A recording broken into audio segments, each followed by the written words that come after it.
My father would travel to New York for corporate headquarters meetings, and one time it was winter. His plane arrived late. It was very stormy. The cab couldn't take him all the way, but he got out and he walked the rest of the way and made it to the meeting, and nobody else showed up. The people who lived right next door didn't show up, and he was very disillusioned by that. There was this hierarchical attitude in business. It was, as one person described it, it's, on the East Coast you build things that are monolithic, big, large, solid, and secure. And out here in the Valley, you have to create your own rules. And there's a lot of people like you out here that are bright who also want to create their own rules. Just as its founders had broken away from Shockley, Fairchild had steadily been losing senior staff to new startups which offered greater autonomy and a larger slice of the profits. These so-called Fairchildren were driving the growth of Silicon Valley. You can make a very good case that Fairchild was the most amazing gathering of entrepreneurial talent, probably in business history. You look at the trillions of dollars of corporate wealth created by the companies that spun off of Fairchild, and you get an idea of just how much talent was inside that place. Noyce decided it was time he too began afresh. In 1968, he and Gordon Moore left Fairchild to start up a new firm. It would become the largest semiconductor company in the world, and the first to be a household name. Its two founders christened it Intel.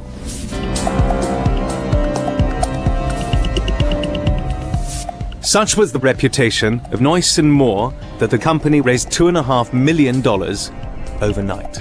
They planned to focus on an application of the integrated circuit that they thought had massive growth potential: computer memory.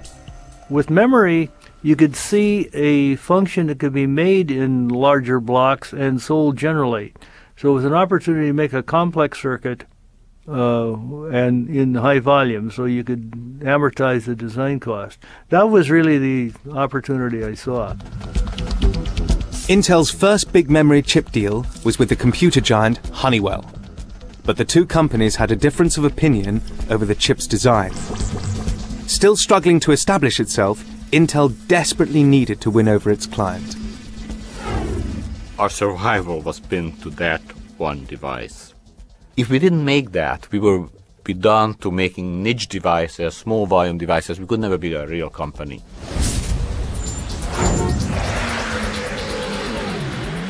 I was giving this pitch to probably something like 35 engineers from Honeywell, and most of them were sitting with very glum-looking faces with their arms crossed.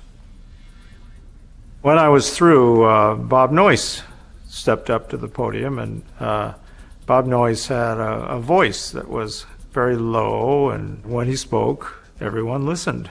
And when he was done, they seemed to be convinced. So it was not my technical pitch that accomplished the mission. It was Bob Noyce's own personal charisma that affected the switch.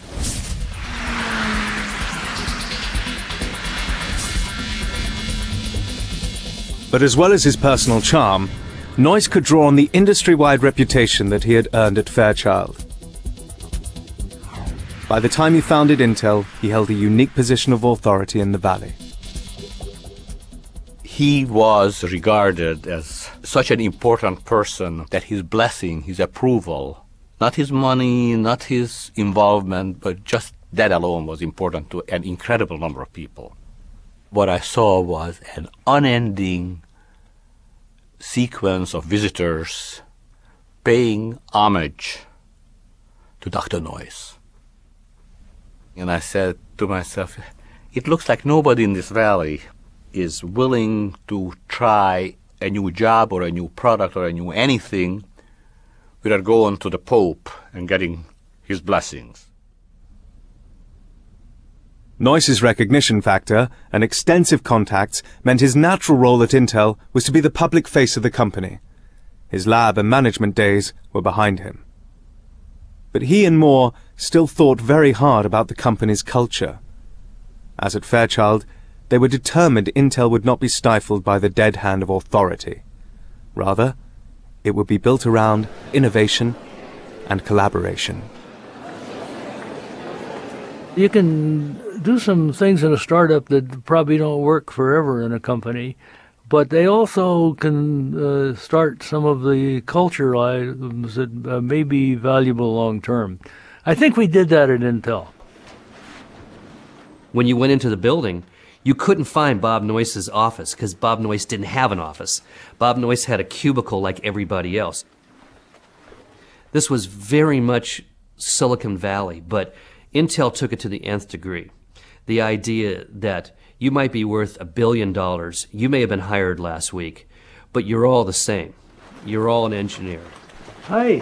Good morning. How are you? Oh, pretty well. How you doing? Good, good. Noyce wanted Intel to be run more like a very large lab team than a hierarchy. He actively encouraged staff to pursue their own ideas. And in one particular case, this would trigger the most important invention in the industry since the integrated circuit. This was the microprocessor, a programmable integrated circuit that would become the brain of all modern computers. The idea for the microprocessor came from Ted Hoff, an Intel engineer. Intel was developing a set of chips for a Japanese calculator firm, but Hoff decided that the existing plans were far too complicated. If you look at a calculator and you think about the various parts of it, it would take electronic systems to run the printer, electronic systems to scan the keyboard. All of this was to be done with special integrated circuits that added to the complexity of the calculator. Hoff proposed building a single master integrated circuit that could be programmed to perform several different functions, not just calculations. In other words, a computer on a chip. But the Japanese engineers weren't convinced that this was feasible, so Hoff went to Noyce instead. I told him about the concerns about the engineers and so on. He said, continue to pursue it. So he was very encouraging to take a bolder step and not be quite so willing to let the customer decide every aspect of the design. Intel persuaded the Japanese firm to back Hoff's proposal. A young Italian chip designer, Federico Fagin, turned the idea into a working model. Reluctant just to hand over all the rights to the device, Intel renegotiated the Japanese deal. In 1971, they launched the chip, the 4004, as the first commercially available microprocessor. Well, this is the Intel 4004, the world's first microprocessor. It is packaged in a 16-pin package, and basically it replaces about several thousand discrete components that were used before, or tens of integrated circuits, and it performed the function, which for the day was quite fast. Here's a display of the first